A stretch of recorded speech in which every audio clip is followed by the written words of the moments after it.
But show yourself some grace. We don't all tick at the same pace. So we're not on that same clock, even though there is a standard time. What's the standard? It depends where you are and who you are. Right. You know, and in your environment. There's so many things influencing it. And if you just believe in perfect time, you'll honor that things are coming to you at the time it's meant to. You don't have to force it. You know, force for me is a sign that I'm pushing and it's not naturally happening. And I'm not saying don't ever push, but be aware of how much you do or don't. Everybody has a story to tell that makes them extraordinary, and that's what this podcast is all about. Welcome back to Conversations with Caitlin. Welcome back to Conversations with Caitlin. I'm thrilled to have you with us for another fantastic episode where we talk to ordinary people doing absolutely extraordinary things. My guest this week is one of my all-time favorite people that I met actually in the event industry. She is a creative. She is one of the most kind, joyful, and totally reflective people that I've ever met. And so without further ado, it is my pleasure to introduce my guest, Melissa Daramo. Hi. Dot, welcome to the show, baby. Thank you. I know you know me as Dot. I do. Professional nickname, and it stuck. Well, it's from college, and then it became a professional And those nickname. ones kind of stick with us, don't they? It's just crazy how it got chopped down. Because I love it. I'd be with other Melissas, and they could say every Melissa's last name but mine. So then when they get to me, they'd say, oh, Melissa D. Dot. D. Dot. And then that just got chopped down to Dot. And the heartbreak when people are like, my grandmother's name is Dorothy. Dorothy. No. Not my name. You're like, not me yet, but I love that for you. Yes.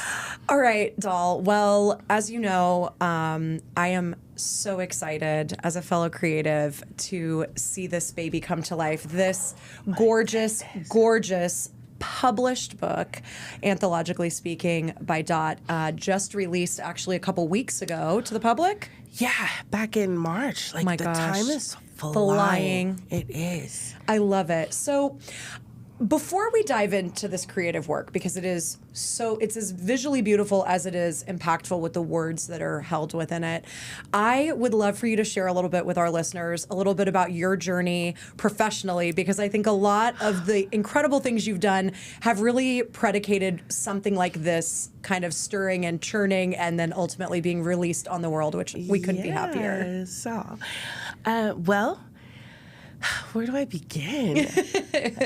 Okay, so I relocated just immediately after graduating college with a degree in public relations. Love it. From South Florida to Las Vegas. I was high on Jesus. I was like, I'm going to be fine, Mom. Don't worry. I'm in good hands. Yes. So I get here to really build my career either in communications or events, but my heart was like events. Yes. So I just really leaned into that, from Divine Events to Freshwater to Window Media, working with the Life is Beautiful. Incredible. Then going to the Las Vegas Review Journal, working for Viticus Group. And then I went back to Freshwater, and now I'm running their venue, 8,000 square feet. And I felt like so rewarded in everything I was doing. But then I didn't feel fulfilled. And I've been writing poetry my whole life. But it just lives in this digital vortex. After I type it up, it's just hanging out on Google Drive. It's on the metaphorical shelf, right? It'll sit up there till someday. And I have hundreds. So I decide, okay, what if I just publish them, And I'm like, should I get a publisher or should I self-publish? And after speaking to a couple people, especially Vogue Robinson, Vogue is fun. She wrote a poem for Discovery for our gala one year. Really? And I have a copy of it. It sits on my little pin board. Okay. Fantastic poet. Yes, she is. And she's just such a beautiful soul. Yes. But yeah, after she gave me a little bit of insight, I realized, I want to be in control. Yeah. I don't want anybody else to control the timeline, the art, to edit it. I wanted to preserve who I was when I wrote those poems. I love it. So I was like, okay, self-publishing it is. It's going to be on Amazon, da-da-da-da-da. And here we are.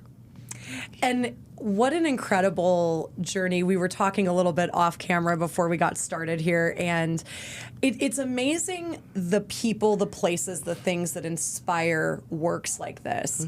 And I would love for you to share a little bit about your teacher you were talking about, because I think we sometimes forget, and then some of us, the rare ones of us like you, remember those early people that are not our family, that are those outside kind of people seeing our talent. Yeah. That instill and inspire in us that we are good at this.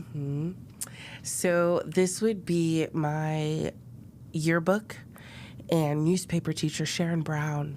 This was back in, obviously, Florida at Everglades High School. And everyone hated her. Like, she just had sass and attitude. She was not a pushover, and she kept it real.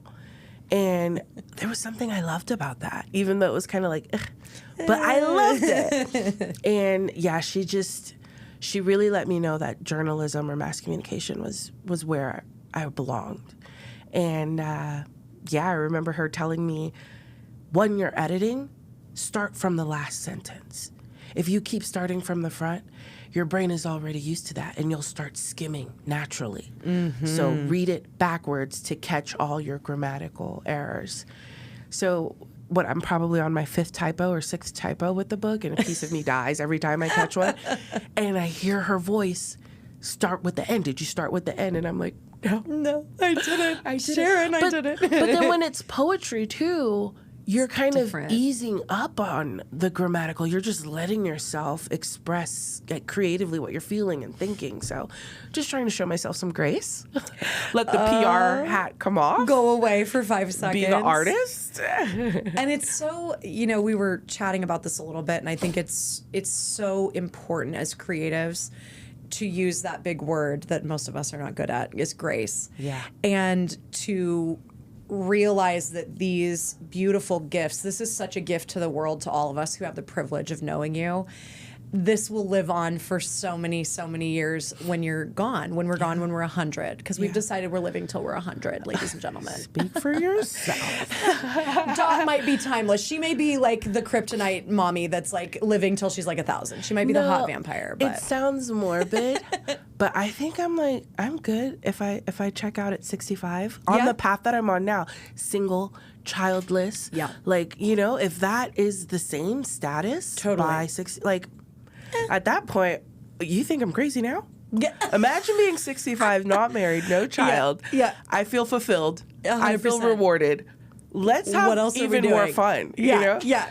You're like, we're going to kick skydiving. I want to try it all. Yeah. So, yeah. The zest for life, I when we lost my mom a couple of years ago to cancer, that has really resonated with me. People would say your mom had this zest for life. You are one of those people. You have this innate ability to see what it is, the beauty of it, the possibility. And I love what you were saying. I was reading, I think you're a foreword. I don't know if I'm saying that correctly. And it says hopeful romantic, not hopeless. Yes. That is such an amazing, dot thing to me. I'm just trying to shift perspective, right? I think a lot of the words we use, first of all, they're limited. Secondly, we're barely using them with proper intention. We're just using them because that's what we're used to hearing. Right. And yeah, it's like hopeless romantic, hopeless. I'm such a hopeful person. Yes. So yeah, I'm gonna roll with hopeful romantic from now on. And then, made that change, but left the L from hopeless. So. Just in case you were wondering, Dot is a real person. She's an angel on earth, but she is a human being also. And again, just these, I just wrapped a show, live theater. I do theater. Yes. And it's so funny. They sent us our video of the show, right? And I'm always a little scared to watch it, right? Because it's watching yourself reading something that you've breathed life into, anything creative, right? There's always this little bit of trepidation, ooh, is it good? Isn't it good? But I think there's just something to be said about artists and the artistry I think you bring to the event space. It's very, very unique, your flair and the way that you see events. But keeping that grace for ourselves and realizing we are human beings. And the beauty of what we create isn't in the perfection. Typically, the most relatable things we do is in the imperfection or the learnings or the, we call it failing forward in my world with the museums. But Oh, I stopped using failure a couple of years ago. did you? Okay, what's the replacement? We just don't say it. There's a lesson. It's a success or a lesson. I love that. Yeah, you just have to keep empowering yourself. So, yeah, I took failure out a couple of years ago. And I even had a friend who was like, fail fast. Do it. Go and do it. Yeah. See if you're good at it. Yeah. Fail, learn, move on. And it kind of sat with me. I was like, dude, I don't want to just keep failing. No. But I want to keep learning. Yes. Yeah. Yes. Which is so important. So in your process of, you are a full-time professional, you are working an incredibly busy schedule with Freshwater. Yeah. Your event space is incredible. If you are in Southern Nevada and you are looking for a space that is unique, beautiful, programmable, morphable into any world you can think of, Freshwater is it. Well, our event space is Starbase. And it started off as Freshwater Studios. We didn't know how far or where this was going to go. We just we have all this space. Right. And we decked it out to show off our creativity, our capabilities, our inventory from the sister company, FWR. Right. So one client comes in and they're like, hey, can we just do a little think tank in here? A production that looked just like this with maybe about 15 people. Love. And after that, it snowballed. After one client saw the photo, the next client came, and people just started talking about it. So I took off that traveling producer hat to anchor down and just open up and operate that venue. And in the process, people have their own vision for the experience. They have their own budgets for the experience. They're not all Fortune 500 clients. So we were like, okay, we need to change the name. So that way people aren't automatically assuming every event happening in there is fully produced by Freshwater. Right. So that's when Starbase was born in 2020. In the middle of COVID. Can you believe that? In the middle of COVID. Yeah. Some of the best, I feel like, gems, though, came out of that time. Again, another word in my vocabulary that just will not die, pivot. Yeah. Just how do we pivot out of what we were doing and make it something better and cool? my You guys gosh. are brilliant at that. Unbelievable. Well, when you have such a creative leader, and I love that. I love that the business mindset isn't what drives her, it's the creativity. And then she surrounds herself, with people who will add that to it. So it's just beautiful. I remember when we found out everything was shutting down and she was just like, oh, we're just going to hop in the metaverse. I'm like, excuse me? You're like, ma'am. We spent 2 weeks solid trying every platform, going into everything, writing down what was cool, what was missing. Right. And then after doing that for a while, we were just like, okay, what about a drive-in? But hilarious, but brilliant. Yeah. So we were doing the drive-ins, we were trying with the metaverse, we just wouldn't give up. And it's not that I gave up, but I said I wanted to see what else was out there for me. I was having this major ego death. Yes. And I was like, I'm moving to Austin. I was already in love with the city. And I told myself 10 years tops in Vegas. Yeah, right. Yeah, right, girl. But 10 years was right when COVID happened. And I was like, would you look at the time? I'm going to Austin. I gotta go. So, yeah, I went to Austin. It was like spring break for a year. I love it. Beautiful. Austin is an incredible city. Lots going on in your world, in your creative space. Feels so good there. Yeah. Everybody has that city that does that for them. Yeah. For me, it's Austin. It's so beautiful. And I feel like it's really also our genre, our age, our vibe of people. There are a massive amount of them living in Austin. It's a very youthful town, the energy. And then it's not like Vegas. Vegas is a lot of excitement. Yes. Which can get tiring. Mm-hmm. Say it louder for the people in the back, girl. You just, it's not sustainable to constantly be in that excited state. Yep. It's wonderful to feel and experience, don't get me wrong, but it's you have to pull back. And Vegas has so much to offer for you to do that. But so many people, the industry that I'm in, there's always a grand opening. There's always a friend's show. There's just always something. And Austin was a little bit more slower pace. Moseying. They mosey down the street. I was very, very content there, but not too overexcited or overstimulated. But yeah. So what brought you back to Vegas? Starbase. See. Yeah, so I was trying to like run it from afar. I was like, Trish, just like the old days. I fly in when you need me. I'll fly in when Yeah. And then it was like, shoot, no, I got to build a team. I can't build a team from Austin. So that's when I came back, because I was like flying back and forth. I was like, look at this jet-setting life. This is great. The ego that died was back full force. She was back, baby. She said, I'm here. Yeah, and so then I'm like, okay, wait, I can't build a team. I can't foster that camaraderie from Austin. So here, I came back. So talk a little bit about this, because you really, I think, have grown this with your amazing leadership that I think I did have the good fortune of meeting her when you had that big open house. Yeah. You guys really have established yourself in Southern Nevada as one of those go-to venues. I mean, I know you said not everyone has a Fortune 500 budget. God knows that nonprofits were not. But you attract some incredible orgs because you know how to do things just differently. Yeah. I mean, so being a producer and we're going into all these venues, we know the frustrations and the joys. Right. So in our space, we're like, okay, we know what we need in place to be able to operate on the level that we need to operate to produce that excellence for our client. Right. But how do we meet them in the middle and educate them on that? You know, being in Las Vegas, one of the most by the book, you know, you need to follow, dot your I's, cross your T's. And it's for public safety. It's for the reputation of the city, you know? So I completely get it. And I have to educate people who don't. They're coming in from out of market. So it's just trying to make it simple for them, but still give them their options and try to make their vision happen as much as possible. Listen. And there's no like completely turning people away. It's just putting them in better hands if we're not the best hands. Right. You know? And you know everybody. So, I mean, I was going to say, you're like, if we can't do it, I'll go down the street. I'll get you down to our friend. I will make that introduction. I will make that recommendation. Yeah. Which is such a lost art, I think, in business today. I was reading this great article. It was actually written by a guy who works in hospitality here in Vegas. And I will forward this to you because you'll love it. Yeah. He was talking about how life has become so transactional.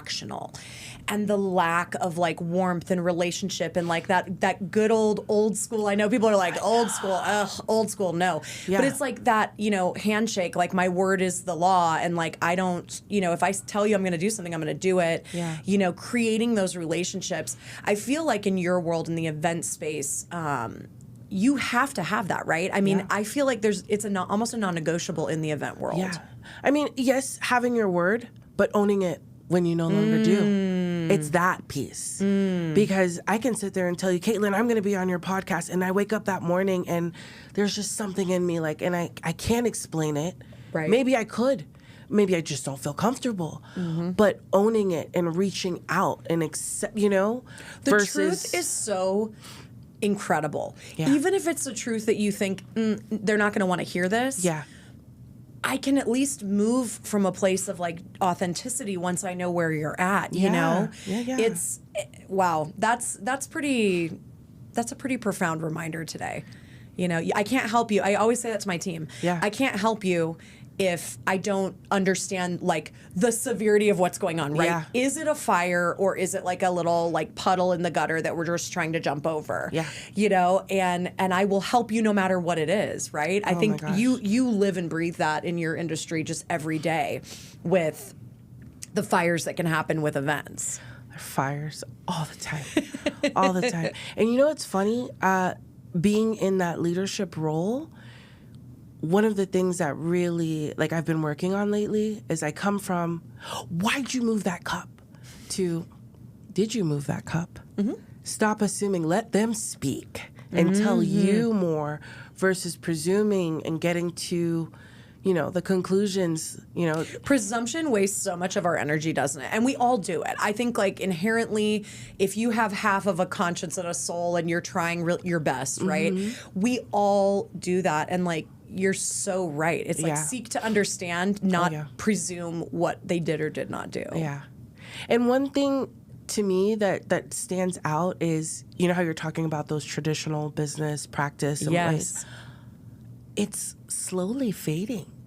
that culture is shifting. The culture we grew up admiring and aspiring to be a part of. That's right. It doesn't exist the same anymore. So yeah, but remember when people used to be afraid of their boss? And people still are. People still are. Don't get me wrong. But that is not the type of leadership that I like. I want my team to know they can come to me when they're scared. Yes. There's nothing they're scared to tell me because they know I've got their back. That's right. I'm going to help troubleshoot. I'm not going to punish them for an instance, but I'll speak to them if I see a pattern. Ooh, say that again. That was good. So, I won't get so hung up on an instance, but when I see a pattern, that's when I know I need to address this. I need to sit down and, get to the bottom of it. But an instance, take note. And that's good leadership. And I think sometimes it's hard being a leader in today's environment, to your great point. The workforce has just changed so much. Just no matter what, nonprofit events, media production, the way we live and connect to others is just so different. I love what you said, though, too. I never want to be the boss someone's afraid of, ever. And am I going to love everything you tell me? Absolutely not. Yeah. But I can do a lot with the facts, like just knowing what's going on. If it's personal, if it's professional, if it's whatever. I'm going through an interesting season right now in my professional life. I've had some staff transitions going on, and those are always very, very difficult. I'll speak for myself. For me, they give me a heartburn. They keep me up late at night. But one of the things I think that those transitions have always done for me as a creative, really, is get me thinking, am I doing the right thing? Am I putting, the priority at the front, right? The organization is always the priority, right? In our work, our mission, same for you, right? We're all trying to raise our budget or hit our revenue goals or, create outcomes that are meaningful for our clients or for us, in our case, our donors and the constituents that come to the museum. Yeah. And I think, I'm really grateful for this conversation with you today. Number one, because you're kind of a centering person for me. Not kind of, you are. But also because I think a lot of the people who listen to this are young and they're up and coming in their careers. And I love taking the opportunities to give them, the real raw, authentic, purview of what it's like to be in these industries and working professionally. So, Dot, I want to know, do you have a story, a memory, or an event that sticks out or is seared in your memory that you're like, this was one of those moments in my career that I was like, I don't know. I love this, or I don't know if this is for me?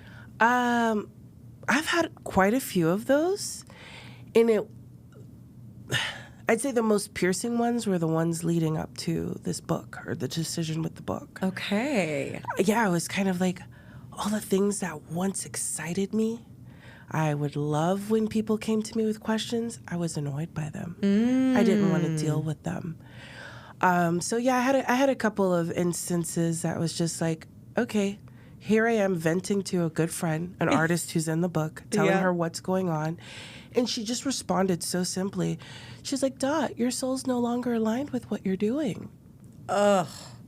Dagger. I know. Dagger. The way she just said it so simply after I rambled for 30 minutes. Yeah. And I'm like, okay, I get it. And it's not that I don't love events. I just know that there was more I'm supposed to be doing. So, yeah. Your soul's purpose is, and it's, I mean, you really kind of hit this on the head with your earlier comment about the generation we were raised by and kind of mentored by in our careers, right? As professional women, because that's who we are, and we're sharp and we're the best. But I think there's something to be said about the journey of a professional career, the life cycle of one is not the same today. And it's in the best of ways. Yeah. This idea that I think so many young people, I see it in them and I'm like, yes, you're so inspiring, is I can reinvent myself over and over and over again. And I can do things like this gorgeous piece of work. Yeah. That fill my soul while I am also doing something I'm really good at. Because oftentimes, too, folks, young people, Please listen to us. Don't be like us. Do as we say, not as we do, maybe. You get to a point where you're good at what you do. You are an expert in your field. And I'm an expert in my field. I know how to do this work. But also with that, we are creative beings. Yeah. And, my brother makes so much fun of me. He's like, you always audition for shows, you get in them, and then the whole time you do a B and an M, a bitch and a moan. Oh, I'm tired. I'm this. I don't know.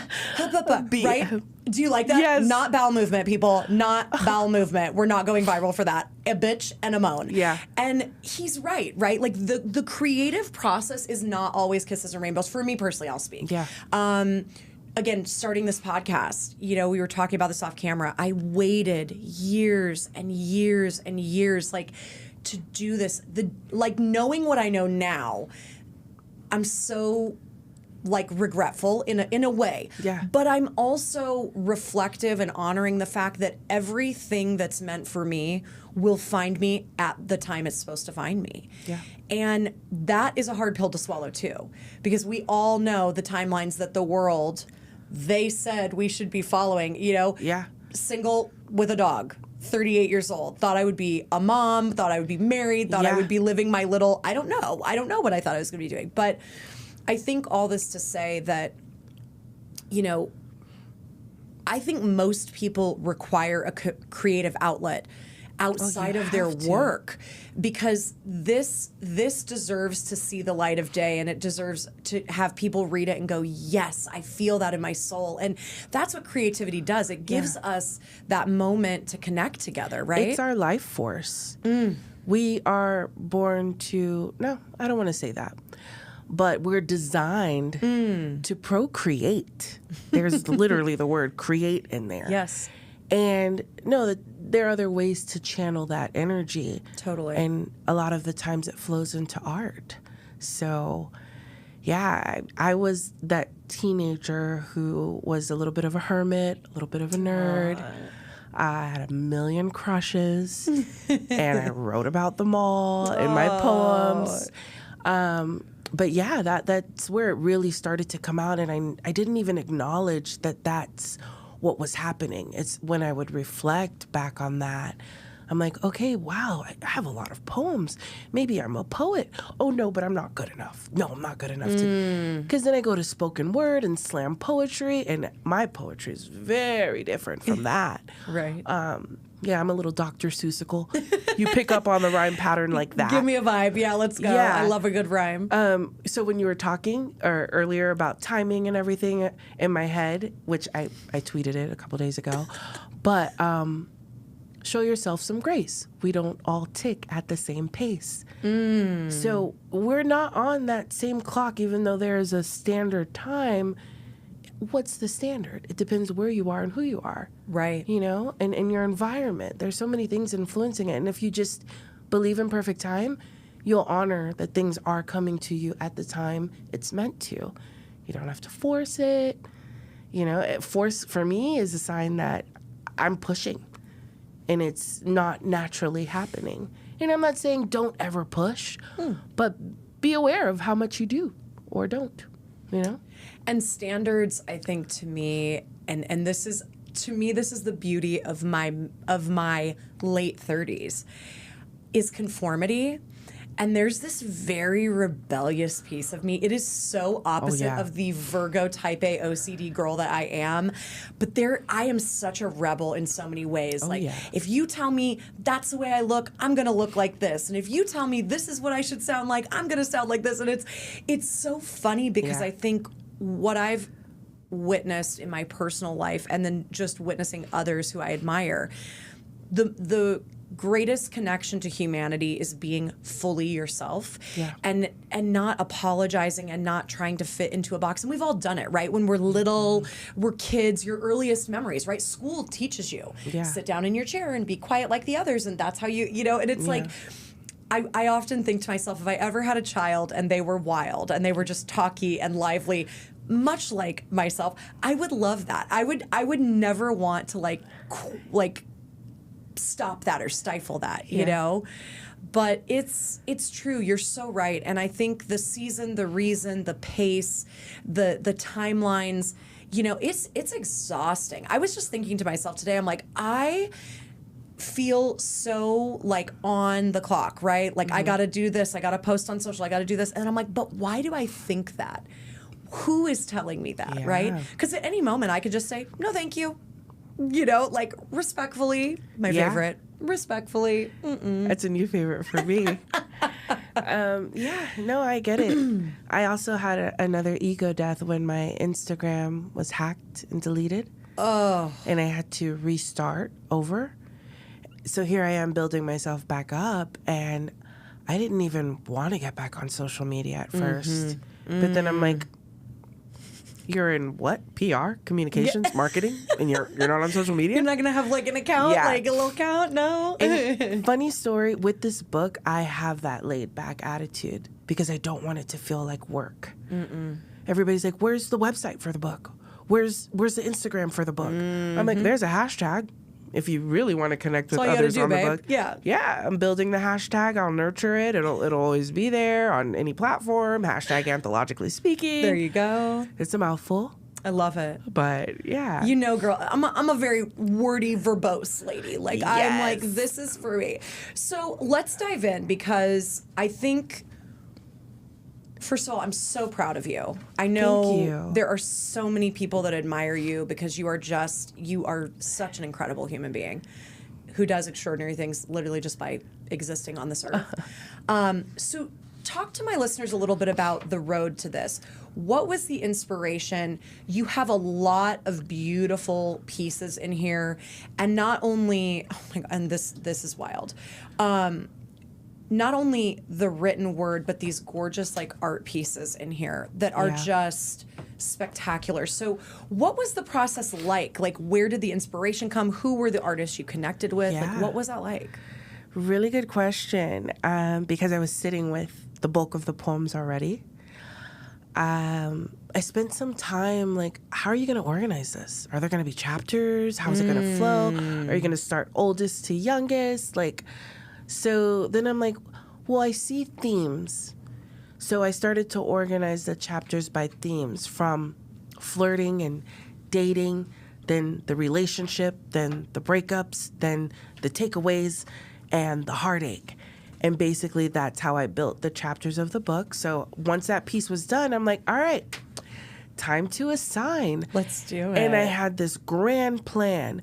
I'm reaching out to these 20 artists. They're each getting 3 poems. Perfect. 60 poems. Good. Love it. Yeah, it didn't really go so smoothly.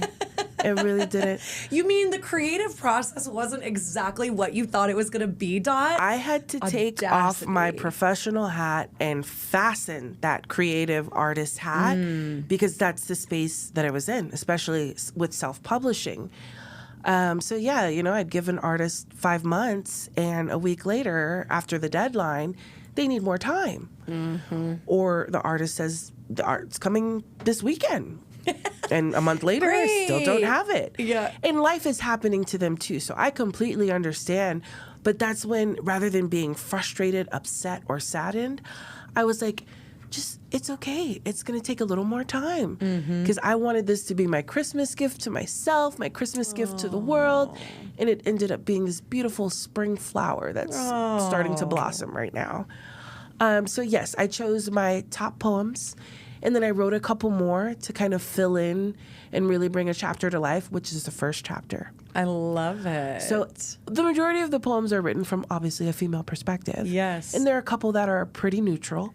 Yeah. But I challenged myself to write from the male perspective with a couple of the poems in the first chapter. And that's when I was like, wow.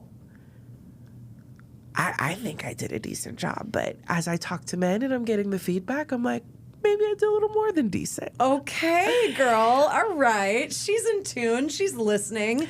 We can get into our masculine and feminine at any time, right? It's a duality that coexists in everyone. It really does. You can't lean too much into one side. You have to need both. Yes. In life, just like we need men and women, we need the masculine and feminine energy of our soul, of who we are, to make the world more beautiful and more inspired and more colorful. Yeah.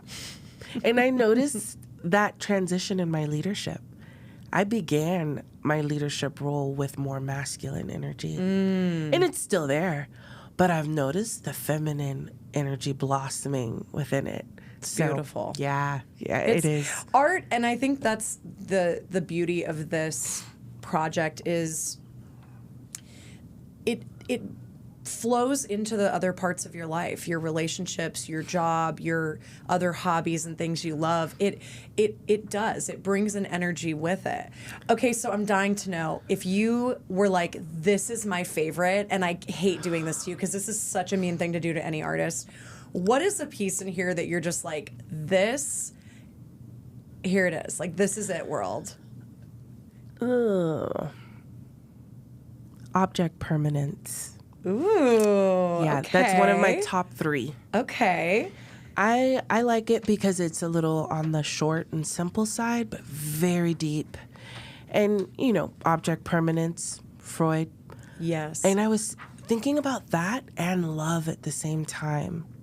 I believe object permanence is in the chapter called Intel, where I talk about the intellect and intelligence that comes from. It is in chapter 5. Okay. Yeah. So object permanence. I don't memorize my poems, but this one I do because I have a good friend who's a musician and a producer, a comedian. This guy just lives creatively. I love it. He pulls out his guitar and starts strumming. He's like, read a poem. Start singing now. And I'm like, what? So object permanence was the one that I just felt in the moment. And in turning that one into a song is how I learned that poem much better. So the audiobook is definitely happening. Oh, I'm going to be downloading that the second I walk out of here because I love, I've been just dying to find really, really good things to listen to when I'm in the car. And not so much music. I love music. I will always, I have a very eclectic palette. Same. But especially knowing your voice and how much I'm like, this is such a calming voice to listen to. This is, I turned right to it, first of all, which is wild. I don't know how that just happened. Magic.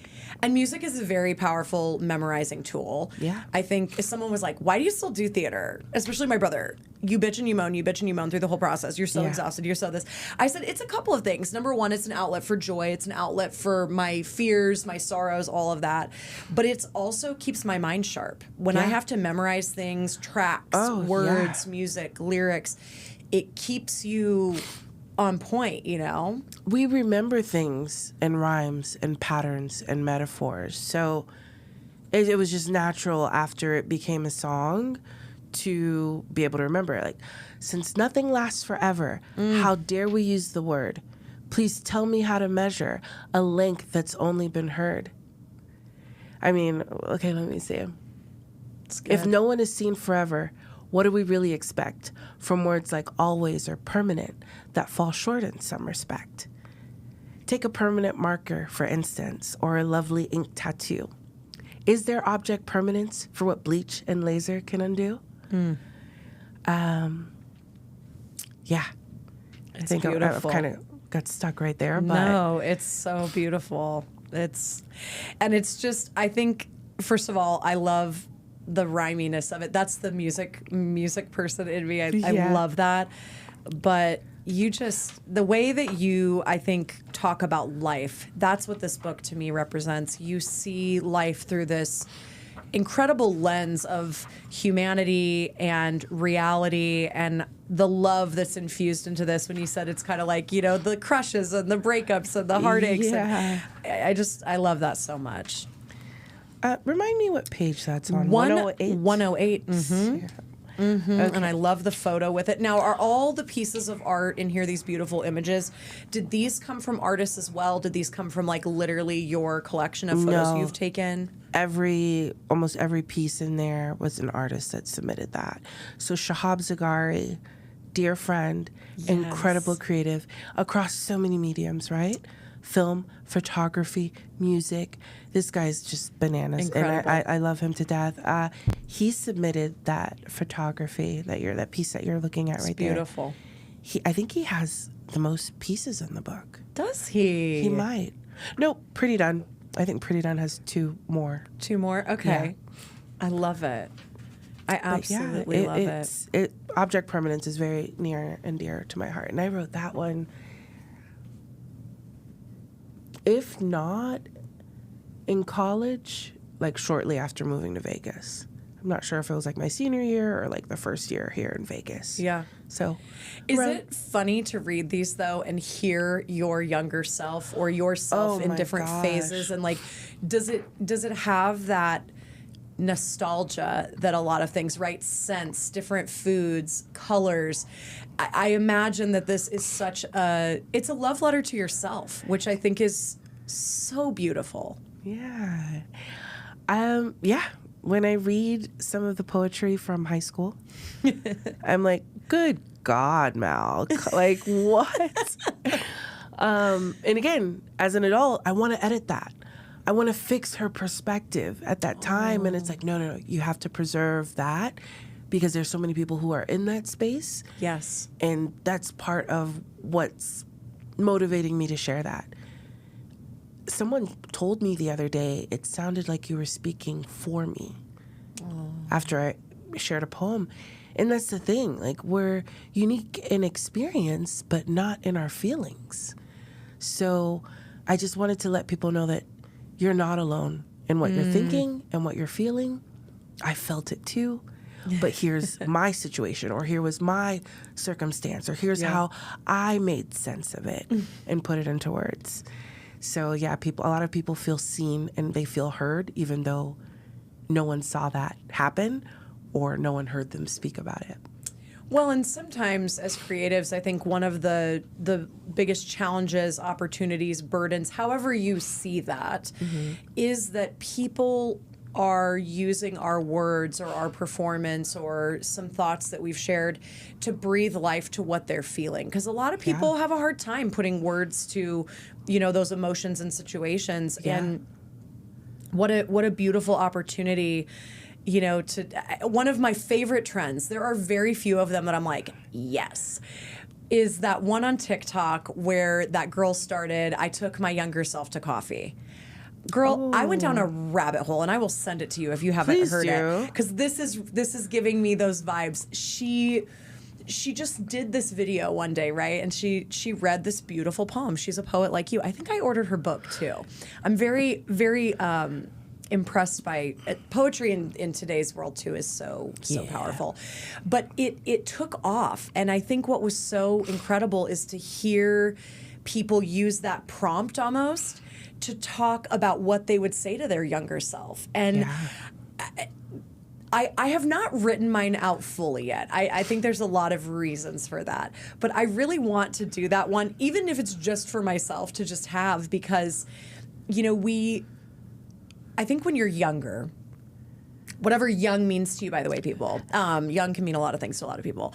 But I think every decade of myself, I think back on like what my worries were and what my fears were and what the things I was so jazzed about and hyped about. And it's so incredible to know that like 30 versions of me exist, and I'm going to meet many versions of who I am. Yes. And that is so amazing and terrifying all at once. Like, all right, I got it locked down. I know who I am. I know what I'm doing. And I think the biggest gift of adulthood, really, and being in your adulthood, is the idea that you can change your mind, that life changes, time changes the way we see things. When you grow up in certain households, I think, right? Whether it's strict, religious, very political, not political at all. I think a lot of those things, and we're seeing it in the world right now, it kind of colors the initial way we receive the world.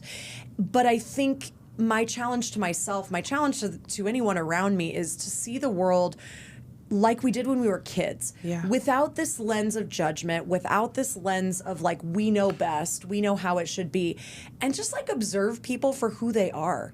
Most people don't want you to change them. They're looking for acceptance of just who they are, and that's okay. The word okay, right? Again, a little controversial, but I think I love that you have kind of memorialized these phases and stages of yourself. So how old were you throughout this book, do you feel? Like, were you, like, what was the youngest poetry that we'll find in here? 22 years. Oh my gosh. High school crush. I believe it's called...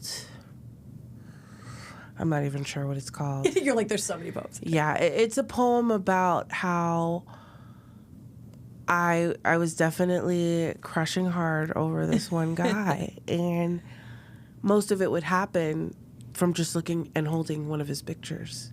Do you remember when you would hold pictures? Yes, remember when you would get them? Like, you'd go to the mall or you'd go to like school photos and you would write your little name and your little heart on the back and you'd give them to people. Yes, I do, girl.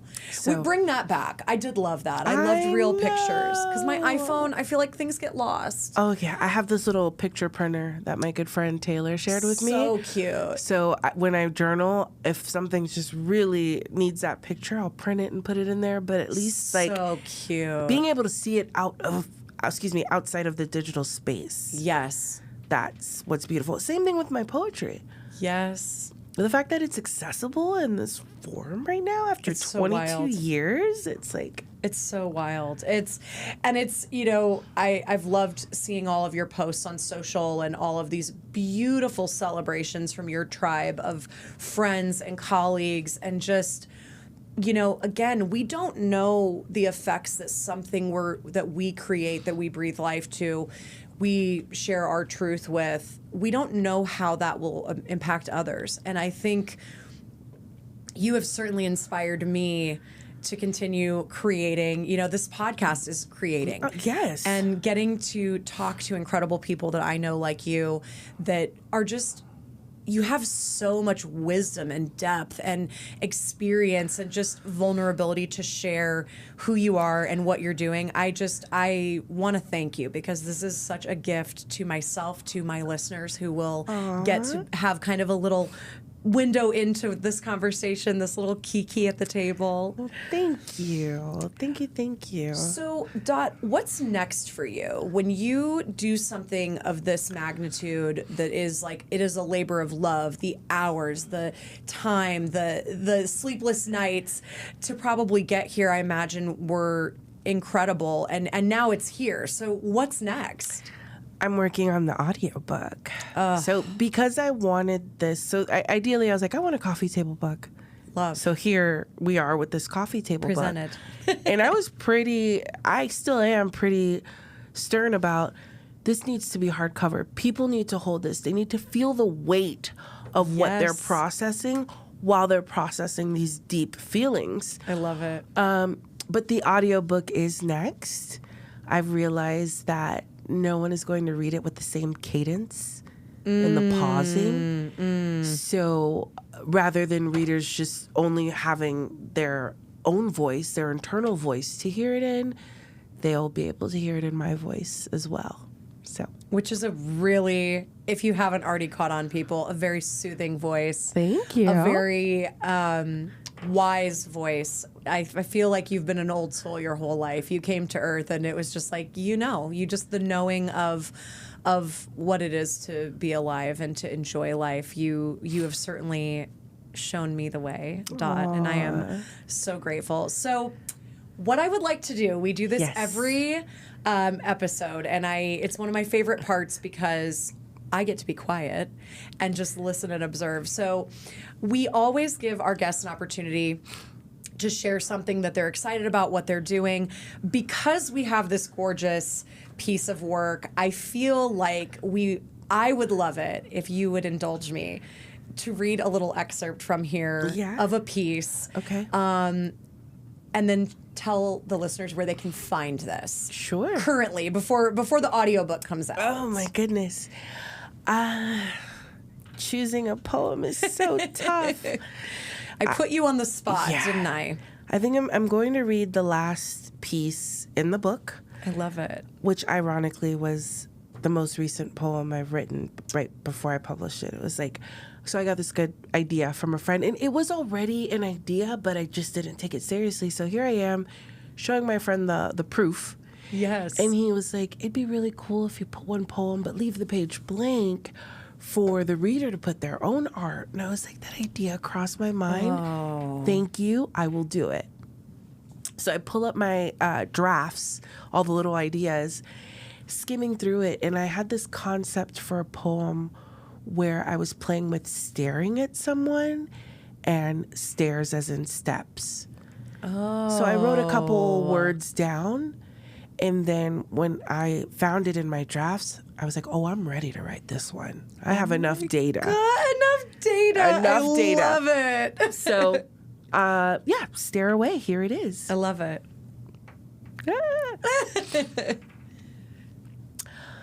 Oh, I'll just take the stairs. Apparently, I could use the exercise. Yes, it's best to take the stairs. A solution to reach a compromise. Pacing, piercing, our eyes met. Look away, walk away, don't miss a step. I won't bother with an escalator. Things between us quickly escalated. I've been stuck inside an elevator, standing still but feeling undulated. Fight or flight, the next step is harder to take. I need to keep a safe distance. Skipping steps is a fool's mistake. Oh, I'll just take the stairs. Apparently I could use the exercise. Yeah, it's better to take the stairs. A solution I should normalize. This is spiraling, out of control even with the rails. Never mind my shortness of breath, I have succeeded if all else fails. My heart races, trying to keep up on each landing. As I ascend to the next story, I worry if I'm still in good standing. Step by step, I feel I'm pulling your gaze. I climb a little faster, so you step up and out of your ways. Oh, I'll just take the stairs. Apparently I could use the exercise. Okay, it's good to take the stairs. A solution for me to empathize. Looking lost is merely a tactic. Your eyes stare well beyond the veil. Beneath the stairs, there is open space, but with a wall up, it's hard to tell. Alas, another set of stairs, and it appears my steps have lightened. How far I've come, and it appears my steps have lightened. I slowly look over the banister, how far I've come, how tension heightened. Time to conquer intimidation. Turn around and face the stairs. One more step in the right direction, one step closer to unsettled affairs. Now I'll embrace the stairs, returning some for you to analyze. Of course, embrace the stairs. This staircase is just an exercise. Ugh. I'm giving snaps and I'm giving claps because that was so good and so beautiful. Thank you. If this is any indication of what you can expect from this gorgeous, gorgeous gift to the world, anthologically speaking, by my dear friend Melissa Daramo, aka MO, which I love. That's my pen name. Our pen Yes, name, like I I love needed it. another nickname. We're just adding to the pile. I love it because it's just, we all know you in different fashions. Yeah. So they can find this on Amazon. Yes. And they can get a physical copy. I love books. I love the smell of books. I'm going to do this right now. It's going to drive people nuts. See, there's a smell. There's a smell to books. And then your audiobook of this will come out later this year. It'll most likely be 2026. Okay. Yes. Okay. So they can get the book and then they'll be able to hear your reading of all of these beautiful pieces. I'm aiming for the anniversary, but as we spoke earlier with perfect timing, I will definitely show myself some grace if it's later, but 2026. I love it. I love it. Well, Dot, thank you for being with me. Thank you for sharing. Thank you for caring. Beautiful discussion. Oh, I do. I've been cheering you on and just seeing this. It inspires me to do the creative projects I want to do. I know this will inspire others, anthologically speaking. Thank you so much for being with me today. Thank you. I appreciate this opportunity. I love it. It's incredible. As always, everybody, I will have the socials for Dot for this beautiful work of art. We would love for you to like, subscribe, and follow along each week so that you get to hear more of these incredible stories of ordinary people doing extraordinary things. Thank you so much for joining us this week, and we'll see you next week. If you enjoyed today's conversation, please like, subscribe, and follow us at Convos with Kate on all social platforms. It would mean the world to me. See you next week.